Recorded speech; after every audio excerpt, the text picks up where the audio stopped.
నాగ చైతన్య నటిస్తున్న క్రేజీ చిత్రం 'ఋషికర్మ'. ఈ చిత్రం మీద భారీ అంచనాలు ఉన్నాయి. ఇప్పటికే ఈ చిత్రం నుండి వచ్చిన ఫస్ట్ లుక్ పోస్టర్స్ ఆకట్టుకున్నాయి. త్వరలోనే ఈ చిత్రం నుండి మొదటి పార్ట్‌ను విడుదల చేసేందుకు సన్నాహాలు చేస్తున్నారు. ఈ చిత్రంలో నాగ చైతన్య సరసన మీనాక్షి చౌదరి హీరోయిన్‌గా నటిస్తుంది. సినిమా షూటింగ్ శరవేగంగా సాగుతుంది. విరూపాక్ష ఫేమ్ దర్శకుడు కార్తిక్ దండు ఈ సినిమాను రూపొందిస్తున్నారు. మధ్యలో దర్శకుడు వివాహ కారణం కొద్ది రోజుల విరామం తీసుకున్న యూనిట్ ఇప్పుడు మళ్లీ స్పీడ్ పెంచింది.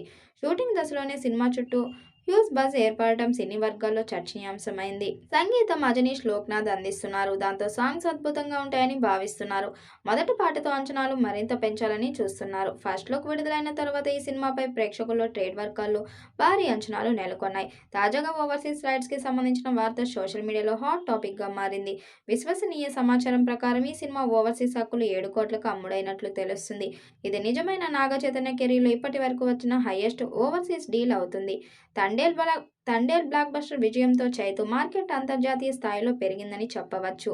థియేట్రికల్ కాకుండా నాన్ థియేట్రికల్ హక్కులు కూడా మంచి డిమాండ్ ఏర్పడడం సినిమాపై ఉన్న ఆసక్తిని స్పష్టంగా చూపిస్తుంది. 'వృషకర్మ' ఒక మిథికల్ యాక్షన్ థ్రిల్లర్ గా రూపొందుతుంది. ఈ జానర్లో ప్రేక్షకుల్లో ఎప్పుడూ మంచి ఆదరణ ఉంటుంది. కథ, స్క్రీన్ ప్లే, విజువల్స్ ఎఫెక్ట్స్ తో గ్రాండ్ గా తెరకెక్కిస్తున్నారు. భారీ బడ్జెట్ తో అద్భుతమైన సెట్ లో చిత్రాన్ని తీర్చిదిద్దుతున్నారు. ఈ సినిమాలో నాగ చైతన్య సరసన మీనాక్షి చౌదరి హీరోయిన్ గా నటిస్తుంది. బాలీవుడ్ నటుడు స్పర్శ్ శ్రీవాస్తవ్ కీలక పాత్ర పోషిస్తున్నారు. సంగీతం అజనీష్ లోక్నాథ్ అందిస్తున్నారు. శ్రీ వెంకటేశ్వర సినీ చిత్ర సుకుమార్ రైటింగ్స్ బ్యానర్ పై బీవీఎస్ఎన్ ప్రసాద్ నిర్మిస్తున్న ఈ ప్రాజెక్ట్ 'వృషకర్మ' అని టైటిల్ పెట్టడం క్రేజ్ తీసుకువచ్చింది. త్వరలో ఒక ఈవెంట్ సందర్భంగా ఫస్ట్ సాంగ్ విడుదల చేయనున్నట్లు టాక్ నడుస్తుంది. మరి ఈ సాంగ్ ఎలా ఉంటుందో చూడాలి. ఈ చిత్రం పాన్ ఇండియా స్థాయిలో అన్ని భాషల్లో విడుదల చేయబోతున్నారు. మరి ఈ చిత్రం ఎలాంటి రికార్డ్స్ క్రియేట్ చేస్తుందో చూడాలి. ఈ మూవీపై మీ అభిప్రాయం కామెంట్ బాక్స్లో కామెంట్ చేయండి. అలాగే వీడియోని లైక్, షేర్ చేయండి. మరిన్ని అప్డేట్ కోసం మన ఛానల్ సబ్స్క్రైబ్ చేయండి. పక్కనే ఉన్న గంట సింబల్ని గట్టిగా కొట్టండి.